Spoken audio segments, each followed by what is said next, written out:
We are now very fortunate to have with us Dr. Chuck Hopkins, a good friend of RC Saskatchewan, who's had a live or virtual presence at most of our RC Saskatchewan recognition events. Dr. Hopkins is the UNESCO Chair in Reorienting Education towards Sustainability at York University and has developed an international network of teacher preparation institutions spanning over 70 countries, focused upon teacher education to address sustainable development, as well as a global network on Indigenous youth and education for sustainable development. He is an advisor to UNESCO's Global Action Program on ESD and acts as the UN University Global Advisor for RCEs. Dr. Hopkins will speak to us today on how to connect the dots to the 17 UN Sustainable Development Goals. Welcome, Chuck. Thanks again, Roger, and thank you, Megan, for that great presentation on how environmental education is morphing and changing and adapting. First of all, though, I'm zooming in from Toronto, and so in keeping with the such respectful tone that was set by Elder Starr and by Roger and by others throughout this recognition event, I want to acknowledge my presence on the territory of many Indigenous nations. This area, known as Toronto, as it was called, has been caretaken by the Anishinaabe Nation, the Haudenosaunee Confederacy, and the Huron-Wendat. It is now home to many First Nation, Inuit, and Métis communities, of course. I acknowledge the current treaty holders, the Mississaugas of the Credit First Nation. And this territory is subject of the Dish with One Spoon Wampum Belt Covenant. It was an agreement to peacefully share and care for the entire Great Lakes regions. So as Roger stated, he asked me to take a few moments and try and make the link to the global sustainable development goals. And as I mentioned before, the RCEs are sort of this fantastic bridge mechanism, because at the top end, you have what has been negotiated by nations, by countries, and so on. And in an attempt to try and address these huge global issues that are out there, they have, in this third implementation strategy, the first one being during the 90s, we had Agenda 21. And then from 2000 to 2015, we had the Millennium Development Goals. And now from 2015 to 2030, we have something called the Sustainable Development Goals. But they were trying to balance, how do we provide environmental concern, environmental protection, and so on, as Megan was largely talking about? How do we deal with that at the same time addressing the millions of people who are living in abject poverty, who their life is so precarious? And yet, on the other hand, we have those who are living in abject luxury. You know, we talk about abject poverty, but we don't talk about abject wealth. You know, it's strange. But at any rate, these are some of the huge issues that are there. But for young people and for most, we have to also look at them as opportunities. These huge issues are going to shape the economy of the future. They're not going away. And so what we have to do is to look at ways in which we can recognize, acknowledge, and in many ways address. Now, the overarching idea, we have, as I said, now the 17 Sustainable Development Goals. But these are just an implementation scheme of the bigger picture of trying to agree upon a paradigm that all countries, and we're trying to engage business, industry, faith-based groups, all into this kind of a way of seeing the future. with now, as of 2015, it could be the 5 hoops, right? Originally, we had environment, which now is referred to as planet. We had society, which is now referred to as people. We had economy, which is now looked at as prosperity. But we are adding 2 more. And one of them being peace, not just between countries, but peace within countries, peace within communities, peace within oneself.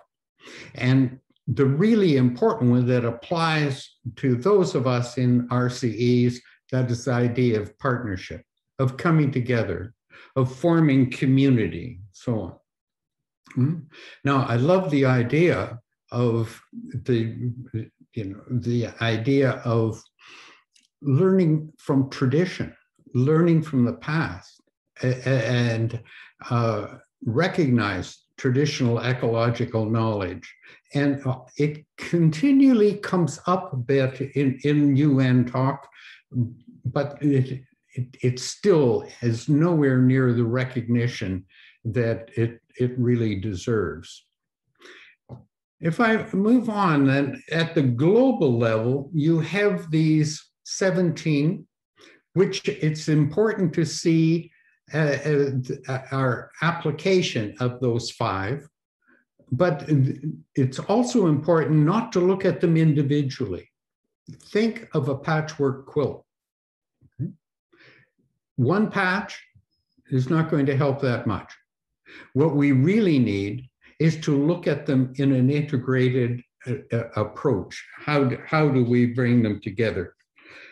Now, if you think, though, of that bridge, what we're trying to do is, how do we make these 17 goals? How do we bring them down to the community level, where they become meaningful, not just in policy at the national governments, but how do we make them locally relevant, culturally appropriate?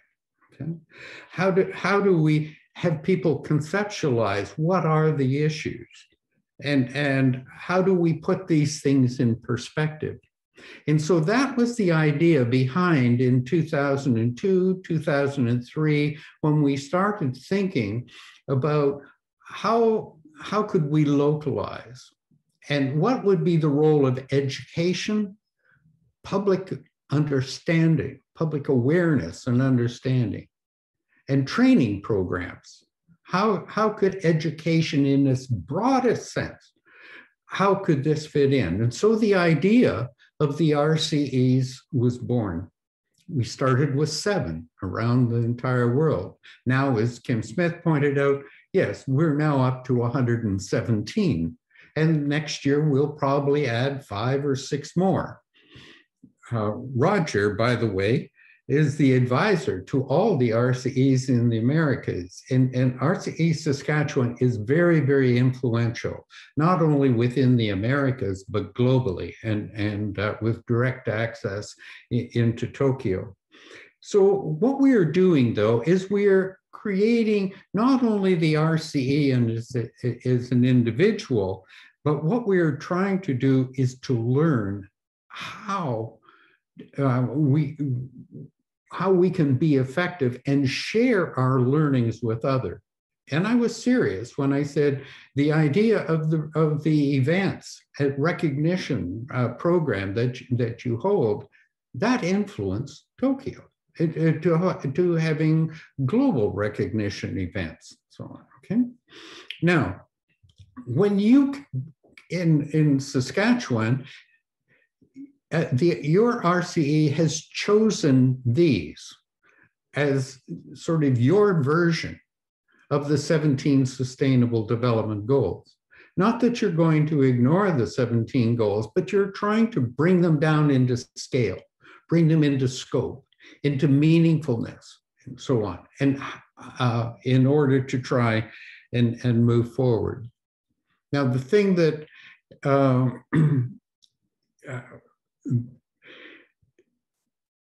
it's how do you relate and share this knowledge with others? And I think that is an extremely important component to, because what you're doing there is so very, very useful.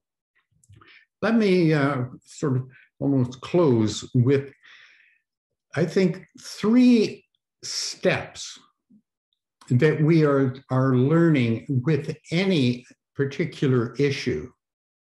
And the first step, we all want to say, how can we prevent it? And how do we have to become aware? What is it? Is it now? What is likely coming down the road? And then engage. The second step is mitigation. How do we anticipate, strategize, and try to reduce the impact? Okay? How can we have preparedness ready for it? And then the third one is, how can we begin to adapt? How early on? So the jar is of the hit of sustainability issues being dumped upon us is not nearly so severe. So we can look out into what is happening globally. We also need to look in what is happening in our community. Is our village or town growing? Is it contracting? How are we going to address that? And so on. How do we bring decent work, meaningful employment? How do we engage with immigration? Right? So remember, it's not just environment, it's social, economic, and environmental, and doing it in partnerships to provide peaceful communities. So lastly, I'm inspired, I guess, with Pam Belcher's the building, the power of one. And I'd like you to think of, we all have an ecological footprint, but we also have hands. There are things we can do about it. And so I hope that through our work within the RCEs around the world, and that our handprints always exceed our footprints. Thank you very much for this opportunity to be with you again. And once again, back to you, Roger. Well, thank you, Chuck. Talk about somebody who has an amazing ecological handprint. So thank you for being with us. We now have a bit of an opportunity for questions, and I'll invite Margaret Asmus to moderate this if we've got any questions that have come. Just one question, perhaps for Chuck. I know there's some really big events coming up in terms of UNESCO. Do you want to say a bit about that, the UNESCO Global Summit coming up? Yeah, and when I'm through, I see Orly wanted to say something, I believe. But yes, along with the Sustainable Development Goals, each of the UN agencies is asked to try and contribute. That's why one of the focus of the United Nations University is trying to get the RCEs to, in their own way, address the Sustainable Development Goals as part of our mission. What UNESCO is doing itself is, because it's responsible for SDG 4, well, on education, it is coming up with a program called ESD for 2030, and it's a 10-year initiative on using education, public awareness, and training to support the Sustainable Development Goals. Not only SDG 4, but education, public awareness, and training, or ESD, is a key enabler of all 17 goals. So it is crucial, and hence they are coming up with a 10-year program. The 10-year program is being launched in Berlin next week. And on Monday, Tuesday, and Wednesday of next week, if you just go into the internet, look for ESD for 2030, you should be able to find it. It will be on YouTube, and you'll be able to watch. And there will be 3 days of events and programs that will be there on YouTube. Thanks for mentioning it, Roger. We have one question here from Kurt Schroeder. It's for Chuck. Do you think the pandemic has advanced ESD and SDGs in any way? Boy, that's a hard one. If you look at ESD from the four pillars, one being access and retention in quality education, then I think it is really a setback. There are several 100 million children who are no longer in school and probably will not go back. Those children living in poverty and so on have been usurped by families either into the workforce or their schools have closed and so on. So from that point, it's a retraction. If you look at questioning the idea of rebuilding, coming back better, I think that many are questioning what is the actual purpose of education, and so there is an opportunity. The third thing is that with the billions of dollars being spent, either countries are going to have to pay this back, which usually means a cutback in big ticket items, education, healthcare, right? So we're probably in for budgetary cuts. The only hope is that all our world currencies, every country is overspending. So what we hope is that it will simply be an overall deflation in our currency. And so we won't really notice it, right? If everyone's currency deflates at the same rate. So it's going to take a while to know.